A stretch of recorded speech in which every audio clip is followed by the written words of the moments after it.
ઓમ શ્રી ગણેશાય નમઃ. જય શ્રી કૃષ્ણ મિત્રો. શ્રી કૃષ્ણ ભક્ત મીરાબાઈની સત્ય ઘટના. મિત્રો, આ ખૂબ જ સરસ મજાનો પ્રસંગ છે. અકબરના સમયનો આ પ્રસંગ છે. તો મિત્રો, ખૂબ જ ધ્યાનથી સાંભળજો. વિડીયો સારો લાગે તો લાઈક કરજો, શેર કરજો અને મારી ચેનલને સબસ્ક્રાઈબ જરૂર કરજો. ધન્યવાદ. ઓમ શ્રી ગણેશાય નમઃ. ઓમ નમો ભગવતે વાસુદેવાય. એકવાર ઇંગ્લેન્ડના રાજાએ અકબરને પત્રમાં લખીને પૂછ્યું કે તમારા ભારતમાં સૌથી સુંદર રૂપ કઈ વ્યક્તિનું છે? પત્રને વાંચીને અકબર વિચાર કરવા લાગ્યા કે સૌથી સુંદર કોનું હોઈ શકે. તે સમયે તાનસેન અકબરની નજીક બેઠા હતા.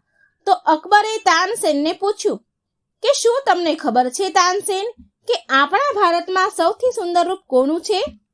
તો તાનસેને જવાબ આપ્યો, કહેવા લાગ્યા કે આપણા ભારતમાં સૌથી સુંદર રૂપ તો વૃંદાવનના ગોવાળનું છે. તો અકબરે પૂછ્યું કે એ વૃંદાવનનો ગોવાળ કોણ છે? એટલે તાનસેન બોલ્યા કે એ તો ભગવાન શ્રી કૃષ્ણ છે. આ સાંભળીને અકબરે ભગવાન શ્રી કૃષ્ણનું નામ લખીને પત્રને ઇંગ્લેન્ડ મોકલાવી દીધો. પછી સમય વીતતો ગયો. એક દિવસ અકબરે તાનસેનને પૂછ્યું કે તાનસેન, તું કહેતો હતો ને કે ભગવાનનું રૂપ બહુ જ પ્યારું છે, મનમોહક છે, ખૂબ સુંદર છે, આખી દુનિયા તેને પ્રેમ કરે છે. તો તું મને એ બતાવ કે શું એવું પણ કોઈ વ્યક્તિ છે કે જેને ભગવાન પણ પ્રેમ કરતા હોય? ત્યારે તાનસેન બોલ્યા, હા, જરૂર છે. આ દુનિયામાં બહુ બધા એવા વ્યક્તિ છે જેને ભગવાન પ્રેમ કરે છે. તાનસેનની વાત સાંભળીને અકબર બોલ્યા, હું એવું નથી માનતો. એટલે તાનસેન, તું તારી વાતને સાબિત કરવા માટે મને કોઈ એવા વ્યક્તિના દર્શન કરાવ કે જેને ભગવાન પ્રેમ કરતા હોય. તાનસેન બોલ્યા, ઠીક છે મહારાજ, હું તમને જરૂર એવા ઇન્સાનના, એવા વ્યક્તિના દર્શન કરવા માટે લઈ જઈશ. પણ તેના માટે તમારે રાજાના રૂપમાં નહીં, પણ રૂપ બદલીને સાધારણ વ્યક્તિના રૂપમાં તમારે આવવું પડશે, મારી સાથે આવવું પડશે. અકબર તો સમ્રાટ હતા, પણ એ જોવા માંગતા હતા કે એવો કયો વ્યક્તિ છે, કયો ઇન્સાન છે જેને ભગવાન પ્રેમ કરે છે. માટે અકબર બોલ્યા કે હું એના દર્શન કરવા માટે, રૂપ બદલવા માટે તૈયાર છું. આ પ્રકારે તાનસેન અને અકબરે તેનું રૂપ બદલી લીધું અને હવે અકબર અને તાનસેન ધીરે ધીરે ચાલતા ચાલતા દિલ્હીથી ચિત્તોડ સુધી પહોંચ્યા. ચિત્તોડ પહોંચીને એમણે લોકોને પૂછ્યું કે અહીં ભક્ત મીરાબાઈનો મહેલ ક્યાં છે? એટલે એમને કોઈક મળ્યું તો એમણે કહ્યું કે જુઓ, પેલો દૂર એક મહેલ દેખાય છે ને, એ મીરાબાઈનો મહેલ છે, ત્યાં ભક્ત મીરાબાઈ રહે છે. આ સાંભળી અકબર અને તાનસેન સાધુનો વેશ ધારણ કરી અને જેવા જ મીરાબાઈના મહેલમાં જવા ગયા તો એવામાં સિપાહીઓએ તેને મહેલની અંદર જવા માટે રોકી લીધા કે તમે અંદર નહીં જઈ શકો. આમ રોકવાના કારણથી બંને બોલ્યા કે અમે ભક્ત મીરાબાઈના દર્શન કરવા માટે આવ્યા છીએ, બહુ દૂરથી આવ્યા છીએ, અમારે એના દર્શન કરવા છે. એટલે સૈનિકો બોલ્યા કે તમે મહેલમાં મીરાબાઈને નહીં મળી શકો, કેમ કે મીરાબાઈ અહીં નથી રહેતા. તે તો આખો દિવસ ગિરધર ગોપાલના મંદિરમાં જ પડ્યા રહે છે. જો તમારે તેના દર્શન કરવા જ હોય તો ત્યાં મંદિરમાં ચાલ્યા જાઓ. તો સિપાહીઓની વાત સાંભળીને અકબર અને તાનસેન ગિરધર ગોપાલના મંદિરમાં આવ્યા. જેવા જ મંદિરમાં પહોંચ્યા તો તેમણે જોયું કે એક જગ્યા પર ધાર પર બેઠેલા મીરાબાઈ ની આંખોમાંથી આંસુ વહી રહ્યા હતા. મીરાબાઈની આંખ બંધ હતી અને એની આંખમાંથી આંસુ વહી રહ્યા હતા. મીરાબાઈની આવી અવસ્થા જોઈને અકબર તો આશ્ચર્ય પામ્યો, દંગ રહી ગયો. અકબર તો મીરાબાઈનું તેજ જોઈને હેરાન રહી ગયો. એટલું બધું તેજ હતું મીરાબાઈમાં. અકબર વિચાર કરવા લાગ્યો કે એક સાધારણ વ્યક્તિમાં આટલું બધું તેજ કેવી રીતે હોઈ શકે. એટલે તાનસેનની વાત માનીને અકબર મંદિરના એક ખૂણામાં બેસી ગયા. અકબરે તાનસેનને પૂછ્યું કે મને મીરાબાઈ વિશે, તેના જીવન વિશે જણાવો. ત્યારે તાનસેને કહ્યું કે આમ તો ભગવાન કૃષ્ણની ઘણી બધી ગોપીઓ હતી, પણ ભગવાન શ્રી કૃષ્ણના પ્રત્યે મીરાબાઈનો પ્રેમનું અલગ જ મહત્વ છે. મીરાબાઈ ભક્તિ અને પ્રેમની એક એવી મિસાલ માનવામાં આવે છે જેણે તેનું પોતાનું આખું એ જીવન શ્રી કૃષ્ણના દર્શન માટે, તેની ભક્તિ અને પ્રેમમાં સમર્પિત કરી દીધું છે. મીરા કૃષ્ણની બહુ મોટી ભક્ત છે. જ્યારે મીરા 4 વર્ષની હતી ત્યારે તેના ઘર પાસે એક વિવાહ થતા હતા. એ વિવાહ મીરાબાઈએ જોયા હતા તો તેમણે તેની માતાને બહુ નાદાની બાળ અવસ્થામાં માસુમિયતથી પૂછ્યું કે માં, મારો વરરાજો કોણ થશે? તો મીરાબાઈની માતાએ આ સવાલના જવાબમાં તેમની માતાએ હસતા હસતા શ્રી કૃષ્ણની મૂર્તિ સામે જોઈ ઈશારો કરતા કહ્યું કે મારી પ્યારી મીરા, શ્રી કૃષ્ણ જ તારો વર થશે. ત્યાર પછીથી મીરાબાઈ શ્રી કૃષ્ણને તેના સ્વામી માનીને તેના પ્રેમમાં રંગાઈ ગયા.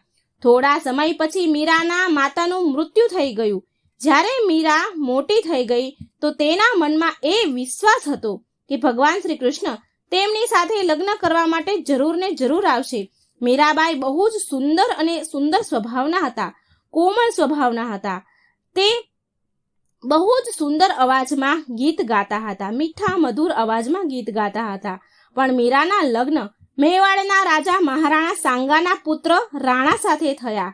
મીરા આ લગ્ન કરવા માંગતા ન હતા, પણ પરિવારના જોર જબરદસ્તી દબાણથી તેમને આ લગ્ન કરવા પડ્યા. એવું માનવામાં આવે છે કે લગ્ન પછી પણ મીરાનો પ્રેમ શ્રી કૃષ્ણ માટે ઓછો ન થયો. લગ્નની વિદાય સમયે મીરાબાઈએ શ્રી કૃષ્ણની મૂર્તિ તેની સાથે તેની સાસરે લઈ ગયા, જે મૂર્તિને તેની માતાએ તેમનો વર કહ્યો હતો. લગ્ન પછી મીરા સાસરે ઘરના કામકાજ પૂરા કરી પછી રોજ ભગવાન શ્રી કૃષ્ણના મંદિરમાં જતા હતા. મંદિરે જઈને મીરા શ્રી કૃષ્ણની મૂર્તિની પૂજા કરતા હતા. તેના માટે મધુર અવાજમાં ભજન ગાતા હતા અને નૃત્ય પણ કરતા હતા. મીરાનો કૃષ્ણ માટે પ્રેમ તેના સાસરીવાળાને બિલકુલ પસંદ ન હતો. મીરાબાઈની સાસુએ મીરાને દુર્ગા માની પૂજા આરાધના કરવા માટે જોર જબરજસ્તી કરી હતી. જોર આપ્યું હતું કે માં દુર્ગાની પૂજા કરો. તેની સાસરીવાળાએ ભગવાન શ્રી કૃષ્ણની આરાધના કરવાની ના કહી તો મીરાબાઈએ સાફ કહી દીધું કે હું તો પહેલેથી જ મારું જીવન શ્રી કૃષ્ણના નામે કરી ચૂકી છું. મંદિરમાં બેઠેલા તાનસેનજી અકબરને આ બધું મીરાબાઈના જીવનની વાત કરી જ રહ્યા હતા કે એટલામાં મીરાના નેત્ર ખુલ્યા. તેણે જોયું કે 2 સાધુઓ મારી પાસે આવ્યા છે.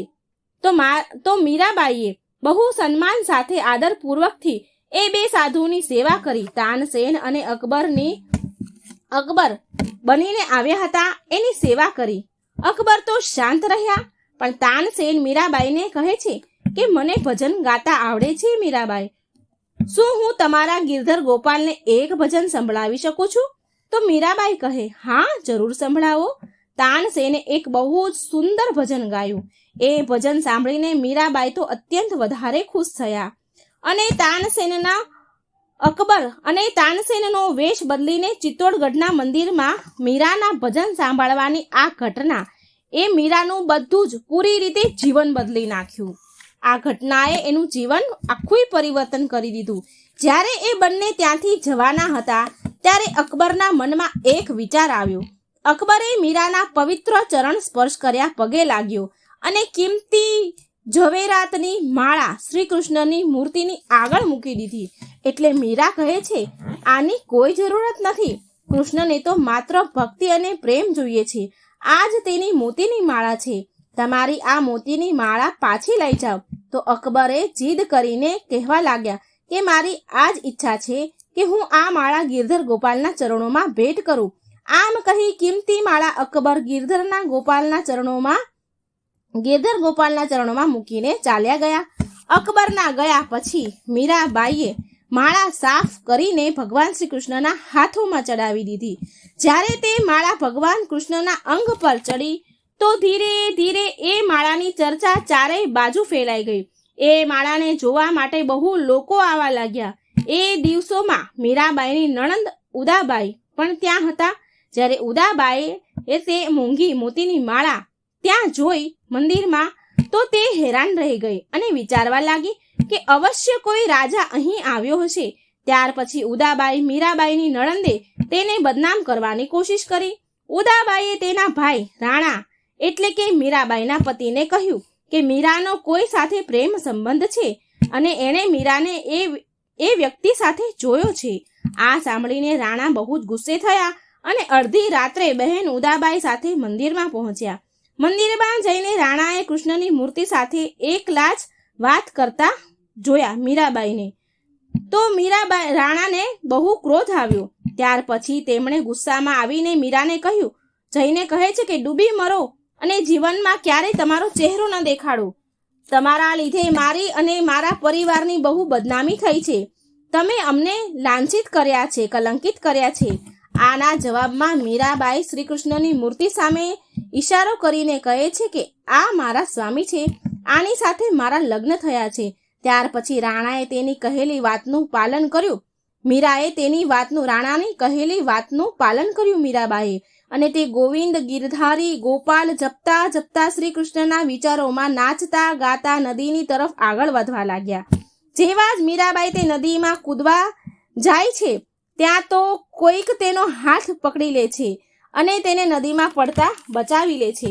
મીરાબાઈએ પાછળ ફરીને જોયું તો તેમણે ભગવાન શ્રી કૃષ્ણને જોયા, ભગવાનને પામ્યા. ભગવાન શ્રી કૃષ્ણને જોઈને મીરાબાઈને તો વિશ્વાસ જ ન થયો અને શ્રી કૃષ્ણના ખોળામાં જ બેભાન થઈ પડી ગયા. મીરાનો આવો શ્રી કૃષ્ણ પ્રત્યેનો પ્રેમ જોઈને રાણાનું દિલ તૂટી ગયું, પણ છતાંય તેમના છેલ્લા શ્વાસ સુધી તેના પતિ ધર્મ તે નિભાવતા રહ્યા. મીરાબાઈનો દિયર વિક્રમાદિત્ય ચિત્તોડગઢના નવા રાજાના રૂપમાં ચુનાવ થઈને આવ્યા હતા. વિક્રમાદિત્યએ મીરાની શ્રી કૃષ્ણ પ્રત્યે ભક્તિ અને પ્રેમ અને લોકો સાથેનો મેળ મિલાપ તેને પસંદ ન હતો. નણંદ ઉદાબાઈએ મૂંગી મોતીની વાળા પણ વિક્રમ રાણાને કહી. ઉદાબાઈ રાણા વિક્રમાદિત્યને કહે છે કે કોઈ વ્યક્તિ મીરાના ગિરધર ગોપાલની મોતીઓની માળા ચડાવી ગયું છે. ભાઈ, તમે એ વાતની જાણ કરાવો કે તે કોણ છે જેણે આટલી મૂંગી માળા ચડાવી. હવે રાણા વિક્રમ તો આમ પણ મીરા સાથે દ્વેષ નફરત રાખતા જ હતા. તે ઉતાવળે ગિરધર ગોપાલના મંદિરમાં આવ્યા અને તેણે મોતીઓની માળા જોઈ. જ્યારે રાણા વિક્રમે નજીક જઈને તે મોતીની માળા ખેંચવાની કોશિશ કરી તો તે માળા તૂટીને મીરાબાઈની નજીક જઈને પડી. અચાનક તેના નજીક જઈને પડી. રાણા વિક્રમે આ ચમત્કાર તો જોયો પણ એને કંઈ ખબર ના પડી. આ ચમત્કાર જોયા પછી પણ તેનું મન કંઈ ભક્તિથી ન ભરાયું. તેણે મીરા પાસેથી એ માળા ખેંચી લીધી અને તેના મહેલમાં લઈ આવ્યો. મહેલમાં આવીને જ્યારે એણે એ માળાને ધ્યાનથી જોઈ તો એ માળાને જોઈને હેરાન રહી ગયો. માળાના હરેક મોતી પર અકબરનું નામ લખ્યું હતું. આ જોઈ રાણા વિક્રમ મનથી ક્રોધિત થયો અને વિચારવા લાગ્યો કે અમારા મહેલની મહારાણી મીરાબાઈ અમારા દુશ્મનો સાથે મળી ગઈ છે, એટલે જ તેણે આ માળા સ્વીકાર કરી લીધી છે. એ સમયે આપસમાં દુશ્મની હોવાના કારણે રાજપૂતો અને મુગલોનો ઝઘડો થઈ રહ્યો હતો. હવે તો અકબરનો આ હાલ જોઈને રાણાનો ક્રોધ વધારે વધ્યો. એણે વિચાર કર્યો કે હવે હું મીરાને અહીં નહીં રહેવા દઉં, ભગાડી દઈશ અહીંથી, કે પછી તેને મારીને સમાપ્ત કરી દઈશ. વિક્રમ રાણાએ પહેલા પણ મીરાને મારવાના ઘણા પ્રયાસ કર્યા હતા. પહેલા પણ એકવાર તેણે મીરાને મારવા માટે ફૂલોના હારની એક ટોપલી મોકલી હતી. તેની અંદર ઝેરીલો સાપ હતો. મીરાએ જેવી ટોકરી ખોલી તો તેમાં શ્રી કૃષ્ણની એક ખૂબસૂરત મૂર્તિ ફૂલોના હાર સાથે મળી. હવે આ બધી જ વાત રાણાને ખબર હતી કે મીરાને મારવાનો પ્રયાસ સફળ નહીં થાય. રાણાએ બહુ યુક્તિઓ અપનાવી હતી અને પછી બહુ જ વિચાર કરીને એક ઉપાય નીકાળ્યો. રાણાના મનમાં એમ આવ્યું કે જો આ ગિરધર ગોપાલ જ મીરાની શક્તિ છે તો કેમ ન આ ગિરધર ગોપાલની મૂર્તિને જ હું મંદિરમાંથી નીકાળીને નદીમાં ફેંકી દઉં. જેવી જ મૂર્તિ ડૂબી જશે તો મીરા પણ એની સાથે એના પ્રાણ આપી દેશે. આવો વિચાર કર્યો. આમ વિચાર કરીને રાણા વિક્રમે ક્રોધે ભરાઈ મીરાના ગિરધર ગોપાલના મંદિરમાં આવ્યા. મંદિરમાં પહોંચીને ગિરધર ગોપાલની મૂર્તિને તેના હાથેથી ઉઠાવવાની કોશિશ કરી. ઘણી કોશિશ કર્યા છતાં પણ જ્યારે એ મૂર્તિ તસથી મસ્ત ન થઈ, હલી નહીં, તો રાણા ક્રોધે ભરાઈને બીજા 3-4 સિપાહીઓને વધારે બોલાવ્યા અને બધાએ બળપૂર્વક મૂર્તિને નીકાળી અને ચિત્તોડના તળાવમાં ફેંકી દીધી.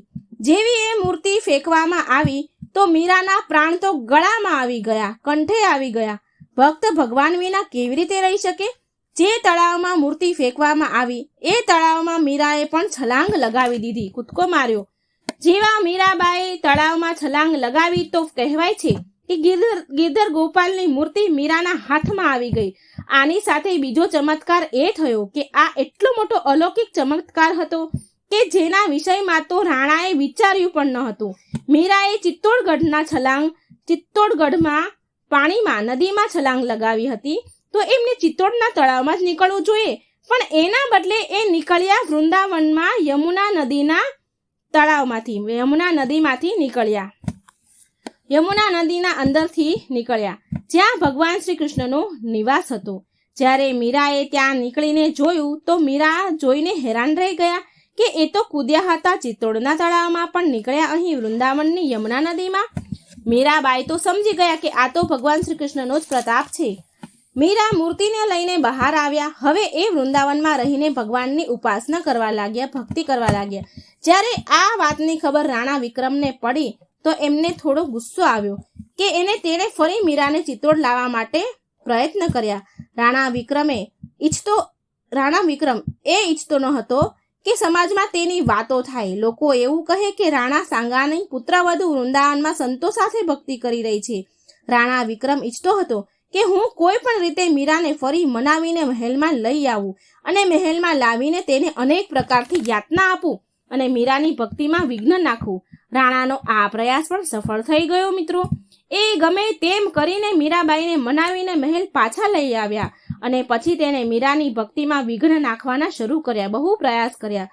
જ્યારે મીરાને મારવાના પ્રયત્નો હદથી વધારે વધી ગયા તો મીરાબાઈ પણ હેરાન રહેવા લાગ્યા. એમની ભક્તિમાં બાધાઓ ઊભી થતી હતી, માટે મીરાબાઈ હેરાન થઈ ગયા. તો પછી મીરાબાઈએ તુલસીદાસજીને એક પત્ર લખ્યો અને તેમની સલાહ માંગી. મીરાબાઈએ પત્રમાં લખ્યું કે આ સ્થાન પર રહીને ભગવાન શ્રી કૃષ્ણની ભક્તિ કરવામાં બહુ વિઘ્ન આવે છે. તમે કોઈ ઉપાય બતાવો કે જેનાથી મારી ભક્તિ સફળ થઈ જાય. તો તુલસીદાસજીએ પત્રમાં જવાબ આપ્યો કે એનો ત્યાગ કરી દો જે તમને સમજી ન શકે. ભગવાન માટે પ્રેમ જ સાચો પ્રેમ અને ભક્તિ છે. બીજા સંબંધો તો ખોટા અને સમય પર બદલી જતા રહે છે. તુલસીદાસની આ વાત સ્વીકારીને મીરાબાઈએ ચિત્તોડનો ત્યાગ કરી દીધો અને મીરાબાઈ દ્વારકાપુરીમાં આવી ગયા. અને જેવા મીરાબાઈએ ચિત્તોડનો ત્યાગ કર્યો અને કહેવાય છે કે ચિત્તોડ પર દુઃખોનો તો પહાડ તૂટી પડ્યો. પછી આવતા દિવસોમાં મુગલોની સેના ચિત્તોડ પર હુમલો કરવા લાગી અને મુગલોના વારંવાર હુમલા કરવાથી લોકો હેરાન પરેશાન થઈ ગયા. કેટલાયના તો ઘર ઉજળી ગયા, કેટલાયના સુહાગ ન રહ્યા. બ્રાહ્મણોએ આવીને આ બધું થયું એટલે બ્રાહ્મણોએ આવીને રાણાને વાત કરી કે હવે તમે ગમે તેમ કરી અને મીરાબાઈને પાછા ચિત્તોડગઢ લઈ આવો, નહીં તો આપણું ચિત્તોડ બરબાદ થઈ જશે. વિક્રમ રાણાએ બ્રાહ્મણોની વાત માની અને વિદ્વાન બ્રાહ્મણોને મીરાબાઈને મનાવીને લઈ આવવા માટે દ્વારકાપુરી મોકલ્યા. બ્રાહ્મણોની વાત સાંભળીને મીરાબાઈએ બ્રાહ્મણોને કહ્યું, હવે મારું સ્થાન અહીં જ દ્વારકામાં છે. હવે હું અહીં જ રહીશ અને પરમાત્માની ભક્તિ કરીશ. બ્રાહ્મણ બોલ્યા કે જ્યાં સુધી તમે અમારી સાથે નહીં આવો અમે અહીંથી નહીં જઈએ. ના અમે જમીશું કે ના અમે પાણી પીશું. બ્રાહ્મણોની આવી હઠભરી વાત સાંભળી મીરાબાઈ કહેવા લાગ્યા કે જો આવી જ વાત છે તો ઠીક છે, હું મારા પરમાત્માને પૂછીને આવું છું. મને જેવી આજ્ઞા આપશે મારા પરમાત્મા એવું જ હું કરીશ. અને કહેવાય છે કે મીરા ભગવાનની નજીક ગયા અને રડતા રડતા કહેવા લાગ્યા કે શું તમે મને ફરી એ જ બંધનમાં નાખશો? પાછી તમે મને ત્યાં મોકલશો? પાછી તમે મને ચિત્તોડ મોકલી આપશો? તમે આવું ઈચ્છો છો ગિરધર ગોપાલ? શું તમે નથી ઈચ્છતા કે હું તમારી સાથે રહું? મને ફરી એ બંધનમાં નથી જવું. તમારી ભક્તિ વિના રહેવા કરતા તો સારું છે કે હું મારા પ્રાણ આપી દઉં. મારે મારા પ્રાણનો ત્યાગ કરી તમારી અંદર જ સમાઈ જવું છે. મારા ઉપર ગિરધર ગોપાલ આટલી કૃપા કરો. મારું આ જીવન તમારા ઉપર જ સર્વસ્વ અર્પણ થઈ જાય. આવી રીતે મીરા સાચા હૃદયથી રડતા રડતા ભગવાન શ્રી કૃષ્ણને પરમાત્માને પ્રાર્થના કરવા લાગ્યા. કહેવાય છે કે શ્રી કૃષ્ણને પોકારતા જ મીરાના શરીરમાંથી એક પ્રકાશ ઉત્પન્ન થયો અને મંદિરના કપાટ એટલે કે બારણા એની જાતે જ બંધ થઈ ગયા. જ્યારે મંદિરના બારણા ખુલ્યા તો મીરાની ચુંદડી ભગવાન શ્રી કૃષ્ણની મૂર્તિ ઉપર જ લપેટાયેલી હતી, પણ મંદિરમાં મીરા ન હતી. માત્ર મીરા અને વાંસળીનો અવાજ સંભળાતો હતો. માનવામાં આવે છે કે મીરા ભગવાન શ્રી કૃષ્ણની મૂર્તિમાં જ સમાઈ ગયા. લોકો ભાગતા ભાગતા બ્રાહ્મણો બધા ભાગતા ભાગતા મંદિરમાં આવ્યા અને એ જોઈને હેરાન રહી ગયા કે મીરા ક્યાં ગાયબ થઈ ગયા. જ્યારે તેણે મીરાની ચુંદડી ભગવાન શ્રી કૃષ્ણની મૂર્તિ પર લપેટેલાઈ જોઈ તો એ વિચારતા રહ્યા કે અહીં શું ઘટના બની, શું થયું હશે અહીં. એટલામાં મૂર્તિમાંથી અવાજ આવ્યો કે ભક્ત મીરાબાઈ મારી અંદર સમાઈ ગયા છે, હવે એ ચિત્તોડ પાછા નહીં આવી શકે. તમે આ મૂર્તિ પરથી મીરાની ચૂંદડીનો ટુકડો ચિત્તોડ લઈ જાઓ અને ચિત્તોડમાં મૂકો, તમારા બધા જ ઉપદ્રવ શાંત થઈ જશે. ભગવાનની વાત માનીને બ્રાહ્મણો ભક્ત મીરાની ચૂંદડીનો ટુકડો ચિત્તોડમાં જેવા લઈને આવ્યા તો કહેવાય છે કે ભક્ત મીરાની ચૂંદડીના ટુકડો ચિત્તોડમાં મૂક્યો તો રહેનારા વ્યક્તિઓ ચિત્તોડના દુઃખથી મુક્ત થઈ ગયા, દુઃખ પરેશાનીઓ એની દૂર થઈ ગઈ. આ રીતે પરમાત્માએ તેની ભક્ત મીરાબાઈને તેની અંદર સમાવી લીધા. જે સાચા ભક્ત હોય છે એ પરમાત્માથી ક્યારેય દૂર નથી થતા. જ્યારે આ બધી જ ઘટના તાનસેને અકબરને સંભળાવી તો અકબર પણ સાંભળીને હેરાન રહી ગયા. ભગવાનની મૂર્તિમાં જ મીરાનો સમાવેશ થઈ ગયો. અકબરના મનમાં મીરાના પ્રત્યે વધારે શ્રદ્ધા વધી ગઈ અને એ માની ગયા કે ભગવાન પણ એના ભક્તોને પ્રેમ કરે છે. જો સાચા મન અને વિશ્વાસથી ભક્તિ કરે તો ભગવાનને પણ સ્વયં પ્રગટ થવું જ પડે છે. તો મિત્રો, આ સરસ મજાનો અકબર અને મીરાબાઈના પ્રસંગ હતો. જો તમને આ વિડીયો સારો લાગે તો લાઈક કરજો, શેર કરજો, કમેન્ટ બોક્સમાં ભગવાનનું નામ જરૂર લખજો. મારી ચેનલને સબસ્ક્રાઇબ જરૂર કરજો. ઓમ નમો ભગવતે વાસુદેવાય. જય શ્રી કૃષ્ણ. રાધે રાધે. Thank you. રાધાજી એના ભક્ત સાથે હંમેશા રહે છે, એની વાત સાંભળે છે, એમને આપેલી ભેટ સ્વીકારે છે. મિત્રો, સરસ મજાના કથા છે, સરસ મજાના દ્રષ્ટાંત છે ભક્તના. તો પૂરી કથા ધ્યાનથી સાંભળજો. રાધા રાણીની જય. જય શ્રી કૃષ્ણ. જય કિશોરી. એક સમયની વાત છે. બરસાનામાં એક સંત રહેતા હતા. તે રાધાજીના ભક્ત હતા. રાધાજીની ભક્તિમાં એને બહુ નિષ્ઠા હતી, બહુ પ્રેમ હતો રાધાજી સાથે. એ નિત્ય રાધાજીની આરાધનામાં લીન રહેતા હતા. નિત્ય મંદિરે જાય, મા રાધાના દર્શન કરે. એમનું મન રાધાજીની ભક્તિમાં એટલું બધું લીન રહેતું હતું કે ક્યારેય તેમનું મન ભટકતું જ નહીં. જ્યારે પણ એ મંદિરે જાય તો એ સંત હંમેશા જુએ કે કોઈ રાધાજી માટે ફૂલ લઈ આવી રહ્યા છે, કોઈ શણગારવાનો સામાન લઈ આવ્યા છે, ચાંદલો, બંગડી, કપડાં, વસ્ત્ર, ઘણું બધું રાધાજીને ચડાવી રહ્યા છે. તો સંતને એવો વિચાર આવ્યો કે દરેક વ્યક્તિ રાધાજીને કંઈક ને કંઈક આપે છે, કંઈક ને કંઈક લઈ આવે છે રાધાજી માટે, કિશોરીજી માટે. પરંતુ હું તો કેવો અનુયાયી છું, કેવો ભક્ત છું કે જ્યાં અત્યાર સુધી મેં તો રાધાજીને ક્યારેય કંઈ અર્પણ કર્યું જ નથી. કોઈ દિવસ મેં રાધાજીને કંઈ જ ચડાવ્યું નથી. આમ વિચાર કર્યો. આ વિચાર એમના મનમાં બેસી ગયો. તેમણે વિચાર્યું કે હું રાધાજી માટે વસ્ત્ર એટલે કે કપડાં એમને અર્પણ કરીશ. એમની માટે સરસ મજાના ચણિયાચોળી કપડાં ભેટ કરીશ. અને આવી રીતે સંતે વિચાર કર્યો. ચણિયાચોળીનું કાપડ લાવ્યા અને સંતે ચણિયાચોળી તૈયાર કરવા લાગ્યા. જાતે સીવવા લાગ્યા. દિવસ રાત એ ચણિયાચોળી સીવતા હતા. અંદર બહુ જ આભલા, કાચ, મોતી બધું જ એની અંદર લગાવીને શણગારી રહ્યા હતા. ચણિયાચોળી બનતા બનતા એ સંતને 1 મહિનો લાગ્યો. 1 મહિનો વીતી ગયો. 1 મહિના બાદ એમણે એ ચણિયાચોળી સરસ તૈયાર કરી દીધા અને એ બહુ સુંદર બની ગયા. હવે એ ચણિયાચોળી લઈને બરસાના મંદિરની અંદર એ રાધાજીને અર્પણ કરવા જાય છે. તો બરસાના સીડીઓમાં તે ચડતા હતા. માતાજીની રાધાજીના મંદિરમાં સીડીઓ ચડતા ચડતા રાધે રાધે રાધે રાધે નામ જપતા જપતા જતા હતા. રામ જપતા જપતા સીડીઓ ચડે છે. એ બહુ ખુશ હતા, બહુ પ્રસન્ન હતા, કારણ કે એમને પહેલી વાર રાધાજી માટે એ કંઈક અર્પણ કરવા એ જઈ રહ્યા હતા. પહેલી વાર રાધાજી માટે ચણિયાચોળી લઈને જતા હતા, રાધાજીને સમર્પિત કરવા. પરંતુ રાધાજીની ઈચ્છા તો કંઈક બીજી જ હતી. કિશોરીજીએ તો લીલા રચી. જ્યારે તે સંત અડધી સીડી ચડી ગયા ત્યારે એમને એક નાની એવી સંતને છોકરી મળી. નાની બાળ સ્વરૂપમાં એક છોકરી મળી અને એ સંતને કહેવા લાગી કે બાપુ મહારાજ, તમે ક્યાં જઈ રહ્યા છો? તો એ સંત બોલ્યા કે હું તો રાધા રાણી કિશોરીજીના દર્શન કરવા માટે જઈ રહ્યો છું. તો એ છોકરી બોલી, એ સંત કહે છે છોકરીને કે મેં રાધાજી માટે ચણિયાચોળી બનાવ્યા છે, તો હું એ ચણિયાચોળી રાધાજીને અર્પણ કરવા માટે, ચડાવવા માટે જઈ રહ્યો છું.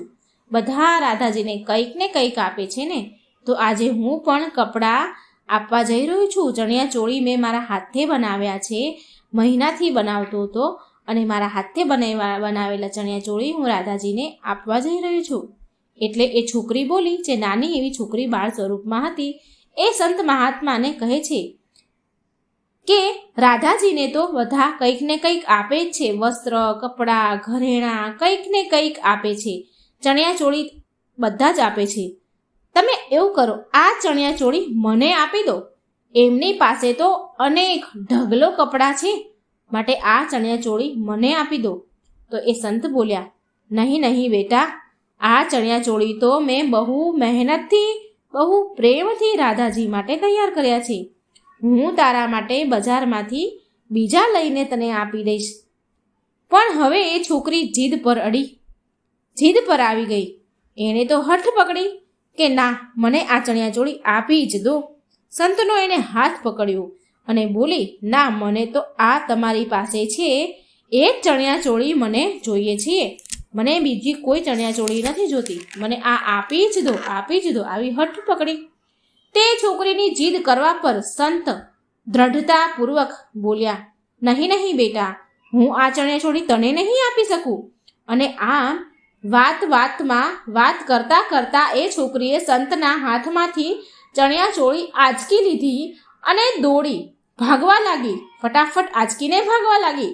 સંત એની પાછળ ભાગ્યા અને બોલતા રહ્યા કે બેટા, આ ચણિયાચોળી મને આપી દે, મને પાછી આપી દે. હું આને રાધાજીને આપવા માંગુ છું. પણ એ છોકરી એના પકડમાં આવી નહીં. એ નાની હતી એટલે ફાસ દોડી અને દૂર પહોંચી ગઈ. એટલે સંત તો વૃદ્ધ હતા, તો એ બહુ ભાગી ન શક્યા. એ દોડ્યા ખરી, પણ એને પહોંચી ન શક્યા. અને એ મંદિરની સીડીઓમાં બેસી ગયા.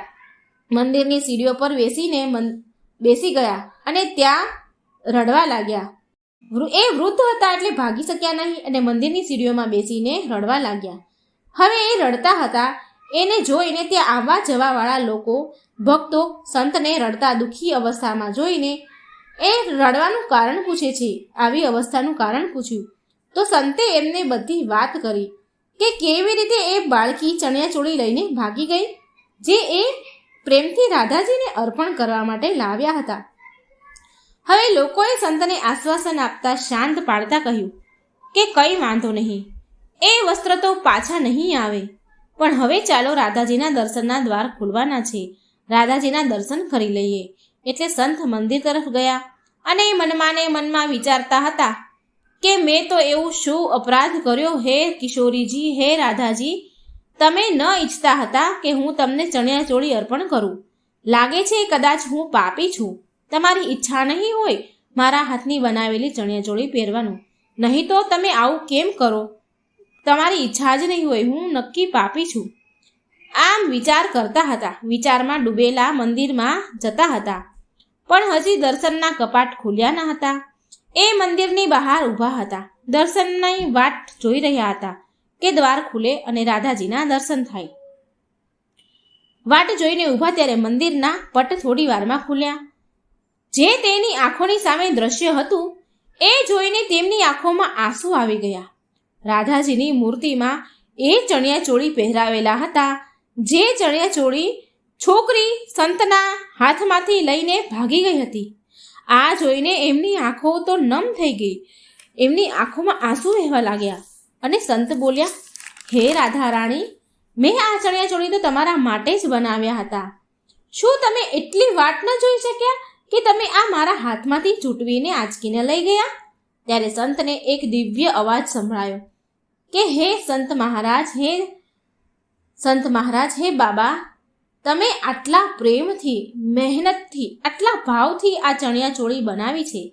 આ માત્ર વસ્ત્ર નથી, આમાં તમારો પ્રેમ છે, ભાવ છે, અને પ્રેમને પામવા માટે તો દોડવું જ પડે. બાબા, તમારા આ પ્રેમને મેળવવા માટે મારાથી રહેવાયું નહીં. મારામાં એટલી ધીરજ રખાઈ નહીં. હું એટલી ધીરજ રાખી ન શકી, માટે હું દોડીને તમારી પાસે આવી અને આ ચણિયાચોળી, આ વસ્ત્ર હું લઈ ગઈ. આ સાંભળીને સંત રાધાજીના ચરણોમાં પડી ગયા અને બોલ્યા, હે કિશોરીજી, તમે મારા જીવનને સાર્થક કરી દીધું. હવે મારી કોઈ બીજી ઈચ્છા નથી.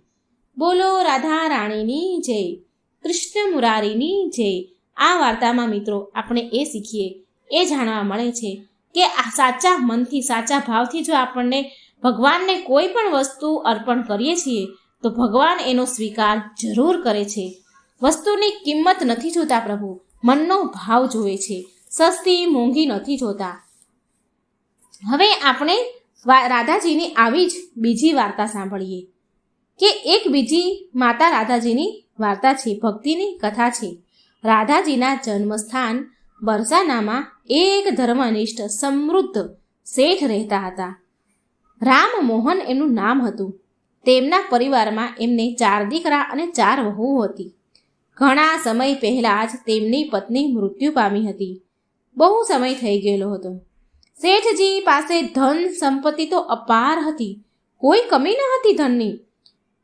જો કમી હોય ને તો એ શેઠને એક દીકરીની હતી. એમનું એને દુઃખ હતું. 4 દીકરા તો હતા પણ દીકરી ન હતી, માટે એમને એ વાતનું દુઃખ હતું. એકવાર એક સંત મહારાજ તે શેઠ રામમોહનને ત્યાં ભોજન કરવા આવ્યા. તે શેઠે એ સંતને એના મનની વાત કહી. શેઠ કહે છે કે મહારાજ, આટલી બધી ધન સંપત્તિ છે, 4 દીકરા છે, વહુ છે, બધું જ સારું છે, પણ છતાં પણ હું સુખી નથી. મારા આત્માને શાંતિ નથી. મને એક દીકરી નથી, એ માટે હું દુઃખી છું. મને પુત્રીની ઈચ્છા હંમેશા સતાવ્યા કરે છે. તો એ સંત શું બોલ્યા ખબર છે મિત્રો? તો એ સંત બોલ્યા કે જીવનમાં જે પણ વસ્તુનો અભાવ હોય તો એનું સ્થાન ભગવાનના ભાવથી, ભક્તિથી ભરી દેવું જોઈએ. તે શેઠને કહે છે કે તારે દીકરી નથી તો શું થઈ ગયું? તું રાધા રાણીને તારી દીકરી માની લે. પછી સંત શેઠને એક રાધાજીનો ફોટો આપે છે. સંતની વાત હવે શેઠ રામમોહનના મનમાં, દિલમાં બેસી ગઈ. શેઠે એ ફોટો તેના રૂમમાં લગાવી દીધો અને સૂતા, બેસતા, ઉઠતા એ ફોટાને જોતા રહેતા શેઠ. અને સવાર સાંજ રાધાજી સાથે વાતો કર્યા કરતા અને એમને ભોજન કરાવ્યા પછી જ એ શેઠ ખાતા હતા. આમ ને આમ ઘણા બધા દિવસો વીતી ગયા અને હવે શેઠને જે દીકરીનો અભાવ હતો, જે દુઃખ હતું, એ હવે એમનું દૂર થઈ ગયું. તો એક દિવસ કેવું બન્યું ખબર છે? એક દિવસ બન્યું એવું કે શેઠજી એની દુકાને બેઠા હતા. ત્યારે એક બંગડી વેચવાવાળી ટોપલામાં બંગડીઓ લઈને શેઠના ઘરે આવી, જે હંમેશા આવતી હતી એની વહુને બંગડીઓ પહેરાવા. અને એ બંગડીવાળીએ શેઠની 4 વહુને બંગડી પહેરાવી. તે કાયમ આવતી હતી. તો એ દિવસે બંગડીવાળી 4 વહુને બંગડી પહેરાવી અને 4 વહુઓ બંગડી પહેરીને ઘરમાં અંદર ચાલી ગઈ. અને પછી બંગડીવાળી ટોપલો લઈને ત્યાંથી જવા લાગી. જેવી પાછું વળીને જઈ રહી હોય છે એટલામાં એક નાની એવી છોકરીએ એ બંગડીવાળીનો હાથ પકડી લીધો અને બોલી, મૈયા, મને પણ બંગડી પહેરાવી દો, હું તો રહી ગઈ છું બાકી, મને તો તમે બંગડી પહેરાવી નહીં. અને તે બંગડીવાળી તેને જોવે છે, તે નાની દીકરીને, અને બોલે છે કે તું કેટલી સુંદર છે અને નાની એવી સરસ બાળ છે. શું નામ છે તારું? તો તે છોકરી બોલી કે મારું નામ છે રાધા. તો બંગડીવાળી વિચારે છે કે લાગે છે કે શેઠના ઘરે કોઈ મહેમાન આવ્યું છે અને આ એની દીકરી હશે. આમ વિચારીને એ બંગડીવાળી એ ટોપલો બંગડીનો નીચે ઉતાર્યો અને બોલે છે કે ચાલ દીકરી, તને હું બંગડી પહેરાવી દઉં. પછી તે છોકરીને એ ટોપલાવાળી બંગડી રંગબેરંગી કલરની સરસ મજાની બંગડી પહેરાવે છે અને બંગડી પહેરાવીને તે શેઠજીની દુકાને જાય છે પૈસા લેવા. એ આવું હંમેશ કરતી હતી. તે પૈસા લેવા માટે દુકાને ગઈ શેઠ પાસે અને બોલી કે શેઠજી, મેં તમારા ઘરે બધાને, તમારી વહુને બંગડીઓ પહેરાવી દીધી છે, હવે મારો હિસાબ કરી દો. એટલે શેઠ બોલ્યા, અરે વાહ, બહુ સરસ કામ કર્યું છે તે, ચાલ મેં તને પૈસા દઈ દઉં છું. આમ કહી શેઠે પૈસા ગણીને બંગડીવાળીને પૈસા આપ્યા. તો એ બંગડીવાળી સ્ત્રી બોલી એ સ્ત્રી બોલી કે શેઠજી, આ તો ઓછા પૈસા છે, મારી બંગડીના પૈસા તો વધારે થાય છે. તો શેઠજી બોલ્યા, શું તે બંગડીના ભાવ વધારી દીધા છે? તો બંગડીવાળી સ્ત્રી બોલી, ના ના શેઠજી, મેં તો બંગડીના ભાવ નથી વધાર્યા, પણ હંમેશા હું તમારા ઘરે 4 વહુને બંગડી પહેરાવું છું અને આજે મેં પાંચ જોડી બંગડી પહેરાવી છે. તો તે શેઠ બોલ્યા, અરે મારા ઘરમાં તો માત્ર મારે 4 વહુઓ જ છે, 5મું કોણ આવી ગયું? આમ શેઠજીના મનમાં વિચાર આવ્યો કે લાગે છે કે આવડી આ બંગડીવાળીને પૈસાનો વધારે મોહ લાગ્યો છે, વધારે પૈસા લેવા લાગે છે, એટલે એ આવું બોલે છે. પણ શેઠ પૈસા વધારે એને આપ્યા નહીં અને બોલ્યા, લે આ 4 જોડી બંગડીના પૈસા, ઘરમાં કોઈ 5મું છે જ નહીં, તો હું તને વધારે પૈસા શું કામ આપું? ત્યાર પછી એ બંગડીવાળી ત્યાંથી નિરાશ થઈને એ જેટલા આપ્યા એ પૈસા લઈને ચાલી ગઈ.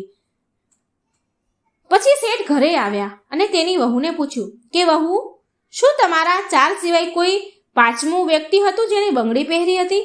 તો તે વહુએ બોલી, નહીં પિતાજી, અમે 4 જ હતા, અમે 4 જ બંગડી પહેરી છે, 5મું કોઈ ન હતું. તો શેઠજી બોલ્યા કે બંગડીવાળી તો મારી પાસે જૂઠું બોલીને વધારે પૈસા લઈ રહી હતી. સારું કર્યું ને કે મેં વધારે પૈસા ન આપ્યા. ચાલ જવા દો, હવે વાતને છોડો.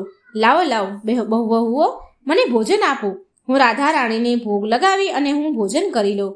પછી શેઠે રાધાજીને ભોજન કરાવ્યું અને પછી પોતે પણ ભોજન કર્યું અને રાધાજીનું નામ જપતા જપતા સૂઈ ગયા. પછી એ રાતે શેઠજીના સપનામાં રાધાજી આવ્યા અને એ બહુ દુઃખી હતા. એની આંખોમાં પાણી હતું. શેઠજી સપનામાં રાધાજીને કહે છે કે બેટા, તું કેમ દુઃખી છે? શું થયું તને? તો રાધાજી કહે છે, પિતાજી, આજે ઘરે જ્યારે બંગડી પહેરાવા આવી હતી તો મેં પણ એની સાથે એની જોડે બંગડી પહેરી હતી, એને પણ મને બંગડી પહેરાવી હતી. તમે 4 વહુની બંગડીના મૂલ્ય તો એને ચૂકવી દીધું, પણ તમારી દીકરી રાધાને ભૂલી ગયા તમે? હું પણ તમારા ઘરમાં જ રહું છું ને પિતાજી, તમે જ કહો છો ને કે હું તમારી દીકરી છું, તો પછી તમે મારી બંગડીનું મૂલ્ય કેમ ન ચૂકવ્યું? રાધાજીની વાત સાંભળીને શેઠજી તો સપનામાં રડવા લાગ્યા. સૂતા નીંદરમાં જ આંખમાંથી આંસુ તો દડ વહેતા હતા શેઠજીને. બીજા દિવસે સવારે શેઠજી ઉઠ્યા, એને બધું સપનાની વાત યાદ હતી, એટલે શેઠજી ઉઠ્યા અને એ બંગડીવાળીને ઘરે ગયા અને બોલ્યા કે હે બંગડીવાળી સ્ત્રી બહેન, તારા ભાગ્ય તો સંત મહાત્મા કરતાં પણ વધારે સારા છે, વધારે મોટા છે. મેં શ્રી રાધા રાણીને મારી દીકરી માની છે, પણ હજી સુધી તેને મેં મારી આંખોથી નથી જોઈ. તારા ભાગ્યશાળી હાથોએ તેને તે બંગડી પહેરાવી. આટલું બોલીને શેઠજી તો ગદગદ થઈને બોલ્યા અને રડવા લાગ્યા. દડ શેઠજીની આંખોમાંથી આંસુ વહેતા હતા. આટલું બોલીને શેઠજી ખૂબ રડ્યા અને કહે છે કે તે મારી દીકરી રાધાને બંગડી પહેરાવી છે, તું જે મૂલ્ય માંગીશ એ હું તને આપવા તૈયાર છું. આ સાંભળીને બંગડીવાળી હતી જે સ્ત્રી, એના આંખમાંથી પણ દડ આહુડા વહેવા લાગ્યા. એ પણ ખૂબ ભાવુક થઈ ગઈ. એને પણ એવો અહેસાસ થયો કે મેં રાધાજીને બંગડી પહેરાવી છે.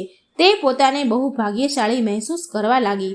તેને સ્વયં રાધાજીને બંગડી પહેરાવાનું સૌભાગ્ય પ્રાપ્ત કર્યું.